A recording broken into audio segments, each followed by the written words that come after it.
Normal আটা চুজি আৰু গুড়েৰে এটা মই ৰেচিপি বনাওঁ। এইটো খুব ভাল লাগে খাই।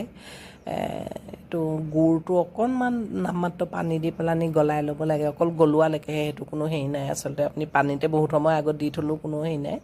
আহকচোন কেনেকৈ বনাইছোঁ চাওঁ। খুব টেষ্টি হয় এইটো।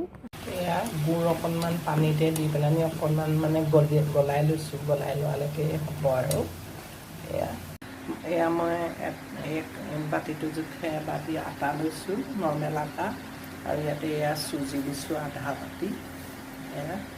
ইয়াতে মই হেৰি দি এইটো ৰিফাইন দি পেলাই অলপ সময় এনেকৈ মুঠি বন্ধালৈকে এয়া ৰিফাইন ঢালি দিছোঁ।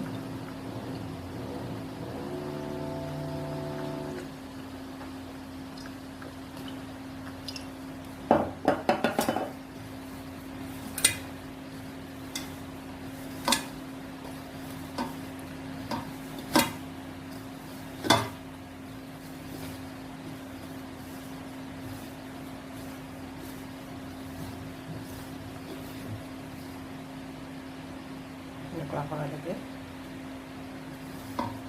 আৰু ইয়াতে মই এই যে গুড়খিনি গলাই থৈছিলোঁ সেইখিনি দি পেলাই মঠি ল'ম। এয়া গুড়ৰ পানীখিনি এটি গুঠি হৈ গ'ল। এতিয়া অলপ সময় ঢাকন লগাই থৈ দিছোঁ। এয়া 15 মিনিট ৰখাৰ পিছত অকণমান সময় মাৰিলোঁ। মাৰি পেলাই আপোনাৰ নিজৰ পচন্দৰ চেপ দিব পাৰে। মই এনেকৈ চেপ দিছোঁ, এনেকৈ বৰফি চেপ দি দিছোঁ, বেকাৰী নিচিনা এনেকৈ হ'ব। আৰু এয়া কেৰাহীত ৰিফাইন তেল দি দিছোঁ। এইটো কম জুইতে ভাজিব লাগিব, বেছি হ'ব নালাগে, কাৰণ গুড় দিয়া আছে, কষ্ট খোৱাতে ক'লা পৰি যাব পাৰে। সেইকাৰণে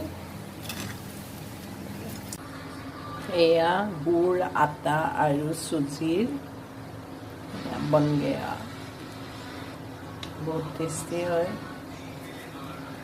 এয়া খাবলৈ বহুত ভাল। বনাই খাই চাবচোন, বৰ ভাল লাগে এইটো খাবলৈ। গুড়ৰ আৰু আটাৰ চুজিৰ, গতিকে শৰীৰৰ কাৰণেও ভাল হয়। সেইকাৰণে এয়া এতিয়া আবেলি চাহ কাপৰ লগত